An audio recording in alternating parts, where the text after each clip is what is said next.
अगर 10 इंच का पॉट है मेरा तो उसमें 12 इंच के पॉट में उसे मैं शिफ्ट करूंगी और इस तरीके से जितने भी रूट बाउंड वाले मेरे प्लांट्स है उसे मैं बड़ा गमला बड़ा घर उनको देने वाली हूँ। नमस्कार, मैं सरिता, आप सबका बहुत बहुत स्वागत है मेरे बगिया में। तो चलिए हम वक्त को ज़्यादा नहीं गंवाएंगे क्योंकि बहुत सारे प्लांट्स हैं जो पिछले 3 सालों से एक ही पॉट में चल रहे हैं। सारा तो मैं दिखा नहीं पाऊंगी, बट एक प्लांट को मैं कैसे रीपॉट करूंगी और किस तरीके से गमला जो मैं ला करके मैंने रखा हुआ है प्लांटर उसमें होल करती हूँ किस चीज़ से, और क्या क्या मील तैयार करके और उसे रीपॉट में करने वाली हूँ। तो चलिए हम सब मिल करके उस प्लांट को रीपॉट करते हैं। और आपसे गुजारिश भी कर लेती हूँ कि अगर आप मेरे चैनल पे पहली बार हैं तो प्लीज़ सब्सक्राइब कर लीजिएगा, और अगर वीडियो पसंद आएगा तो लाइक भी कर दीजिएगा। तो चलिए बस जल्दी से हम फटाफट उसे रीपॉट करते हैं। आ जाइए मेरे साथ। पूरी प्रक्रिया आपसे शेयर कर रही हूँ। ये शोल्डरिंग मशीन है। इसे मैंने गर्म किया, प्लग लगा के स्विच ऑन करके, और इससे मैंने प्लांटर में होल किया। अगर हम गैस से चाकू गर्म करके करते हैं तो गैस की भी बर्बादी और फिर उसमें मेहनत भी ज़्यादा। गार्डनर हैं तो ये शोल्डरिंग मशीन आपको ज़रूर रखना चाहिए। छोटा सा टूल है बट ये होना हम गार्डनर्स के पास बहुत ज़रूरी है। तो इस तरह से मैंने अपने प्लास्टिक के पॉट में होल कर लिया। एक दो नहीं, बहुत सारे किए ताकि पानी बिल्कुल नहीं रुके, और कोई गुंजाइश नहीं छोड़ी। मैंने साइड में भी होल कर लिया। कभी कभी बहुत बारिश की वजह से ना पानी नीचे जमा हो जाता है। और उसके बाद ये व्हील वाला मेरा पॉट था, उसमें मैंने पूरा व्हील लगा दिया ठीक से। ये देखिए, एक साइड से ऐसे करके सेट करके, और सारे व्हील्स मैंने इसके नीचे लगा दिए। मतलब 4 व्हील्स हैं एक पॉट में। अब इस पॉट में मुझे ये वाला प्लांट शिफ्ट करना था।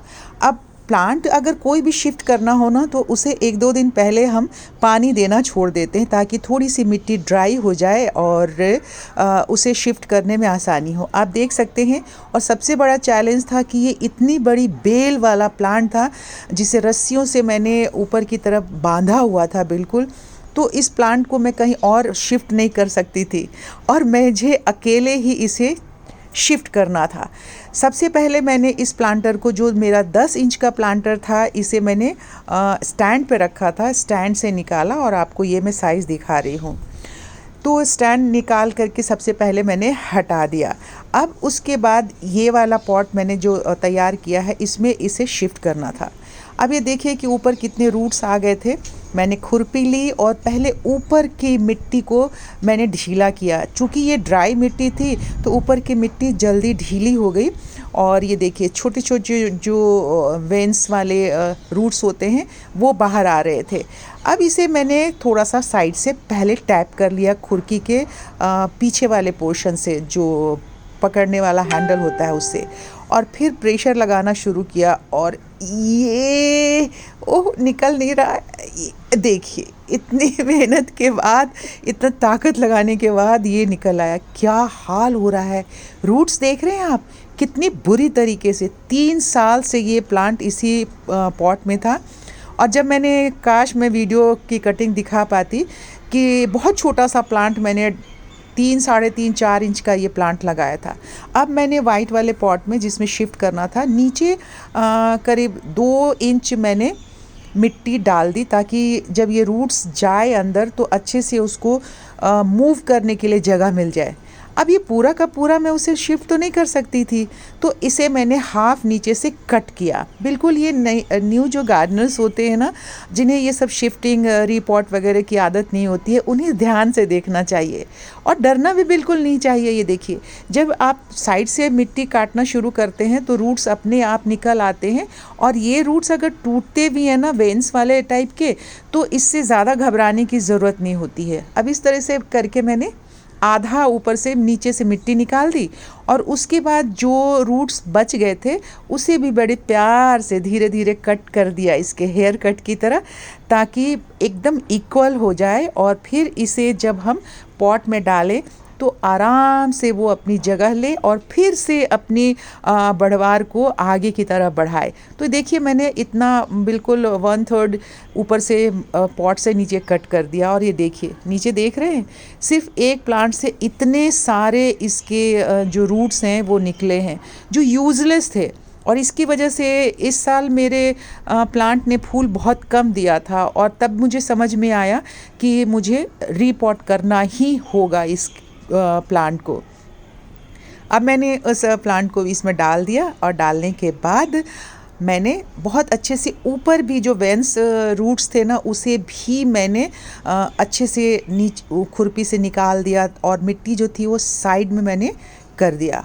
अब जो मैंने मील तैयार किया था जिसमें वर्मी कंपोस्ट है, कोकोपीट है, और इसमें डाला था मैंने नीम खली और बोन मील और फंजीसाइड मिला करके। अब आपको मालूम है कि पिछले 2-2.5 सालों से मैं बिल्कुल सॉइललेस अपने लिए प्लांट्स के लिए तैयार कर रही हूँ जो मील, और बिल्कुल लाइट वेट मैंने अपने टेरेस को कर दिया है इस तरह से। अब इसमें पूरा डाल के मैंने इसे भर दिया। अब एक बार मैं आपको फिर से दिखा देती हूँ कि ये देखिए, इसे कुछ भी नुकसान नहीं हुआ। इसकी एक डाली पतली सी टूटी थी ज़रूर, बाकी और कोई भी नुकसान इसका नहीं हुआ। अब ये सारा डालने के बाद मैंने पहले कहा कि अब यहाँ की जो मिट्टी है उसे एक साइड में कर देती हूँ झाड़ू लगा के पूरा। और मुझे आपको दिखाना भी था कि देखिए, एक प्लांट से इतनी कटिंग और इतने इसके रूट्स निकले हैं, और कम से कम 20-25 मुझे प्लांट रीपॉट करना है। कितनी मेहनत लगने वाली है अभी। और अब इसके बाद इसमें डालना था पानी, तो मैंने भर के इसमें पानी डाल दिया, क्योंकि पहले भी 2 दिनों से पानी नहीं डाला था ना। तो अब इसमें पूरा पानी डाल दिया, और आप ये देखिएगा कि इतनी पोरस मिट्टी, इतनी अच्छी मिट्टी मील तैयार किया है मैंने कि थोड़ी देर में बस इतनी दूर तक मैं ऊपर अपने कैमरे को ले गई, और मैंने कहा कि आपको दिखा देती हूँ। बहुत अच्छे से मैंने फिर से एडजस्ट कर दिया था सारे प्लांट को धागे से बांध के। उतनी देर में आप देखिए कि पूरी मिट्टी जो है मेरी फिर से ड्राई होगी, मतलब सारी मिट्टी ने इसको पानी को सोख लिया अपने आप में। तो इस तरह से मेरा रीपॉटिंग जो है वो बिल्कुल कंप्लीट हुआ। अब आप सब बताइएगा कि आज का वीडियो आप सबको कैसा लगा, और अगर अच्छा लगा है तो लाइक कर दीजिए। जल्दी ही आपको मिलती हूँ किसी नए सब्जेक्ट पे एक वीडियो लेकर के। तब तक आप सब अपना खूब ख्याल रखिए। बहुत बहुत धन्यवाद, शुक्रिया मेरा साथ देते रहने के लिए। नमस्कार।